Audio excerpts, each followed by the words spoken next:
Bom, pessoal, vamos começar a nossa aula de atualização aqui na MSMA Advocacia. E hoje eu vou falar rapidamente sobre proposta de honorários advocatícios. A gente discute muito sobre os honorários em si, sobre valores a cobrar, quantificação, dificuldades, cobrança desses honorários, né? Muitas vezes nós prestamos o serviço e o cliente tem dificuldade para nos pagar. E hoje eu queria falar sobre a apresentação da proposta, que foi algo que nós discutimos ao longo da nossa MSMA Experience, e que, depois da discussão que tivemos lá, passamos a adotar algumas mudanças aqui no escritório e já sentimos diferenças em termos de percepção dos nossos clientes a respeito dessas propostas. Então, o primeiro aspecto a pensar aqui na proposta de honorários é o objetivo. O objetivo da proposta de honorários não pode mais ser apenas passar o valor que eu acho que eu quero cobrar para o meu cliente, né? Essa perspectiva, ao estilo orçamento, funcione talvez para um prestador de serviços em geral, mas para nós, advogados, a proposta, ela muitas vezes, ela tem o poder de fazer com que aquele potencial cliente se torne o cliente. Então, a proposta de honorários, ela precisa ser esteticamente adequada e o seu conteúdo também precisa ser adequado a aquele potencial cliente. Então, nós temos de sair um pouco daquela proposta muito padronizada e que acaba não encontrando bons olhos ou bons ouvidos do cliente quando ele recebe aquela proposta demasiadamente padronizada. Então, o nosso objetivo sempre tem de ser a conversão do potencial em cliente com a proposta. E eu vou falar um pouco mais sobre isso daqui a pouquinho, quando for detalhar a forma dessa apresentação em si. O segundo elemento é a estruturação. Então, a nossa estrutura de escritório é uma estrutura que demanda uma apresentação de uma proposta de honorários advocatícios que demonstre a qualidade técnica que o corpo de advogados do escritório tem. Daí, uma parte da proposta se vincular à apresentação desses advogados, à sua formação e às suas habilidades técnicas. E, evidentemente, quanto mais habilidades técnicas nós pudermos apresentar dentro dessa proposta, muito que bem, né? É claro que nós sabemos que não necessariamente a apresentação dessas qualificações significa que o advogado em questão, de fato, é bom ou é melhor do que outros.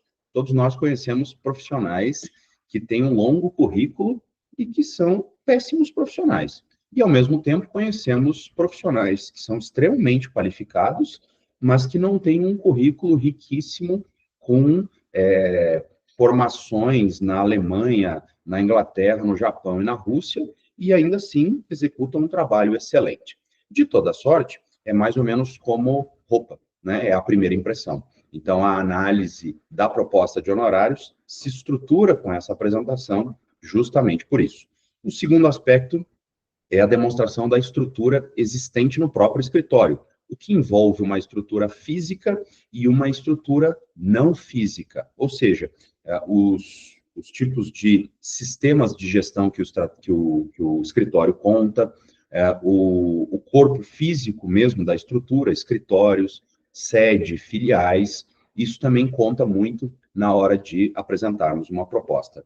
E, por fim, nós precisamos ter em mente que as propostas de escritório, do nosso escritório, elas sempre podem ser melhoradas. Então, sempre é possível fazer uma melhoria. Claro, nós temos uma apresentação padronizada e ela deve ser utilizada, mas essa, como eu disse no começo, ela precisa também ser ajustada à realidade daquela apresentação de proposta. Até porque nós atuamos em áreas muito diversas, sim, e em níveis de preparação muito diferentes, de modo que essa apresentação precisa ser mais adequada. E, aos poucos, a gente vai melhorando essa apresentação, já mudamos desde as primeiras propostas que começamos a fazer no escritório até aqui, elas já mudaram bastante e vem passando por essa melhoria.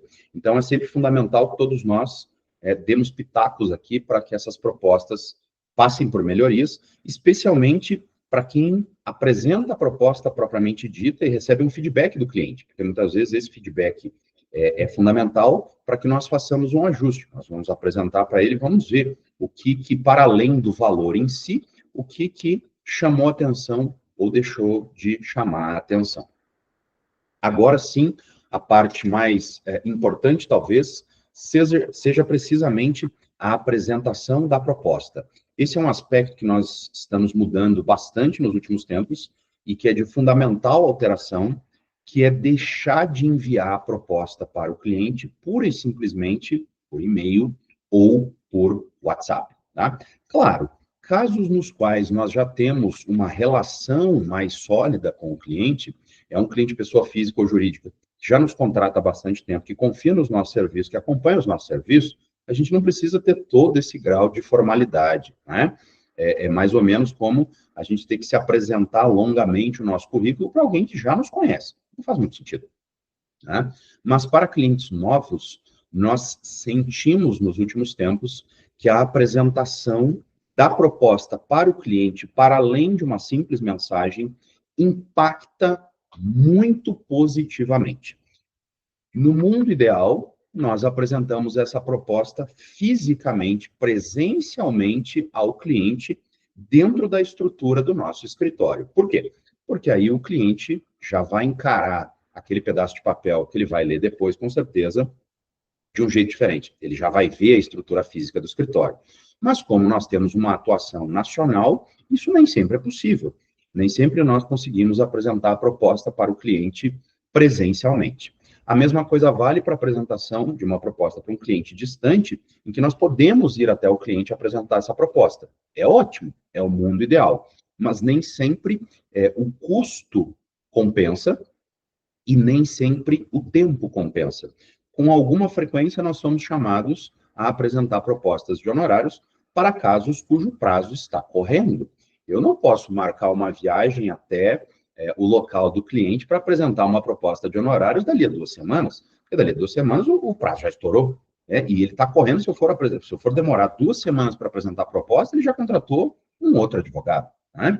Mas, quando se trata, por exemplo, de uma prestação de serviços mais delongada, ou de uma atuação extrajudicial, ou de uma prospecção do cliente, faz todo sentido que eu vá até ele. Num segundo nível, quando não pudermos ou não for conveniente apresentar essa proposta em viva voz presencialmente, devemos fazer isso por meio de vídeo, chamada de vídeo, de modo que nós possamos ver o cliente e o cliente possa nos ver, né? É algo muito próximo de uma aula online. Você não está ali na frente do professor, mas está praticamente na frente. Você consegue ter um nível de interação muito parecido com o nível de interação que nós teríamos presencialmente.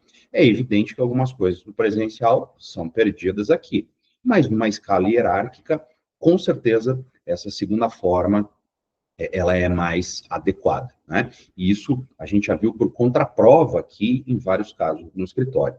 A terceira forma, na escala hierárquica, é fazê-lo por conversa, né? Conversando por uma ligação.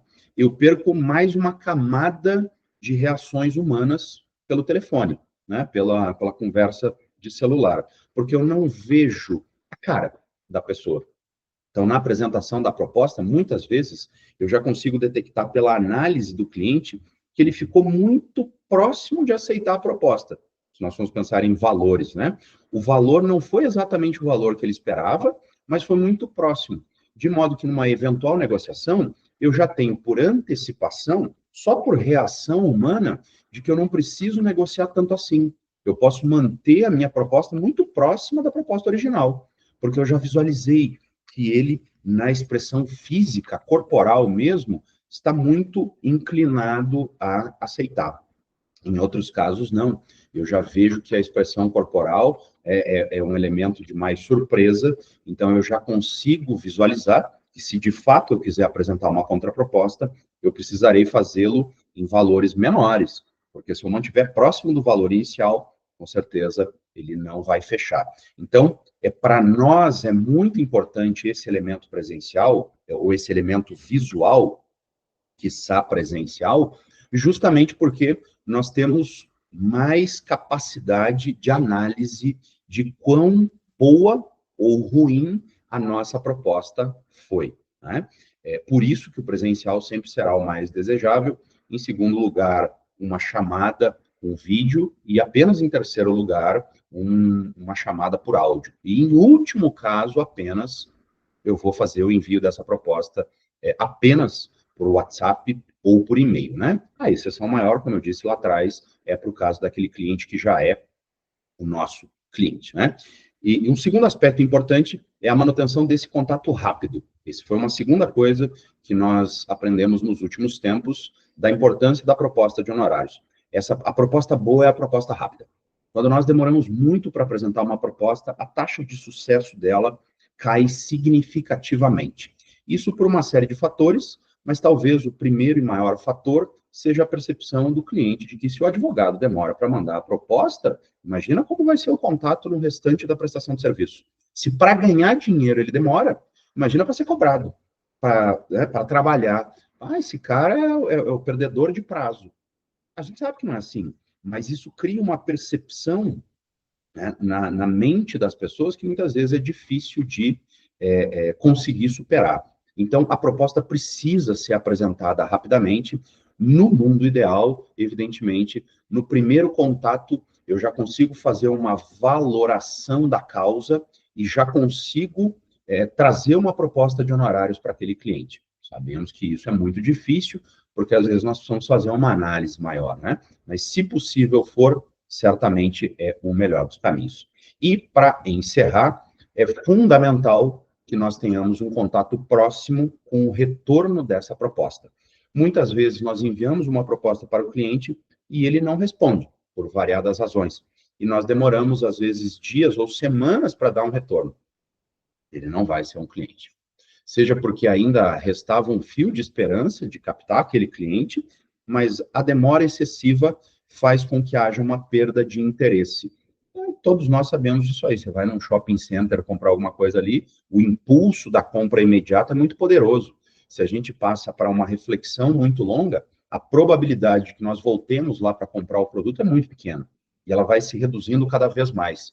É por isso que uma técnica de marketing muito importante é essa técnica de evitar esfriar o nosso cliente. Então, eu enviei uma proposta, e aqui nós precisamos ser muito cautelosos para não nos tornarmos os chatos, né? Eu envio a proposta para o cliente, 5 minutos depois eu pergunto, e aí? E aí? Vamos fechar? Vamos fechar? Cara, ele não vai fechar, porque, obviamente, que ele não está gostando daquele assédio, né? Então, o retorno não pode ser confundido com o assédio, mas nós precisamos obter esse retorno num prazo relativamente curto. O envio da proposta, se o cliente não faz um retorno ele mesmo rapidamente, nós precisamos fazê-lo, né? Até que chega um momento, eventualmente, que ele fale, não, eu já contratei outra pessoa, ou eu vou esperar, ou eu não vou fazer, enfim, ele dê uma justificativa, né? E, claro, se possível, esse retorno também presencial, também por vídeo, também por áudio, né? O máximo possível.